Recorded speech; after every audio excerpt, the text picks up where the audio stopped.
কোন কোন নারীকে স্পর্শ করার মাধ্যমে নিজের স্ত্রী তালাক হয়ে যায়? আপনাদের পাঠানো অনেকগুলো প্রশ্ন থেকে আজ আমি একটি প্রশ্নের উত্তর দেব। ওমা তাওফীকি ইল্লা বিল্লাহ। কোন কোন নারীকে স্পর্শ করার মাধ্যমে নিজের স্ত্রী তালাক হয়ে যায়? মূলত কোনো নারীকে স্পর্শ করার মাধ্যমে নিজের স্ত্রী তালাক হয় না। নিজের মেয়ে বা নিজের মায়ের সাথে জিনা করার বিষয়টি ভিন্ন।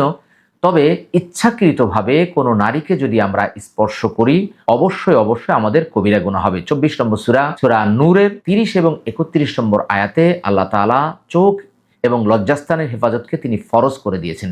তবে অনিচ্ছাকৃতভাবে যদি কাউকে স্পর্শ করা হয়, সেটা কোনো গুনাহের কারণ নয়। যেমন আমরা বাসে উঠলে বা হেরেমে যখন আমরা তাওয়াফ করি, সাফা মারওয়া তাওয়াফ করি, তখন অনেক নারীর সাথে আমাদের শরীর লাগে, আমরা তাদেরকে স্পর্শ করি, কিন্তু সেটা ইচ্ছাকৃত না হওয়ার কারণে আমাদের কোনো গুনাহ হবে না। অতএব কোনো নারীকে স্পর্শ করার মাধ্যমে নিজের স্ত্রী তালাক হয়ে যায় না। কুরআন সুন্নাহ ফাউন্ডেশন, কুরআন সুন্নাহ ফাউন্ডেশন।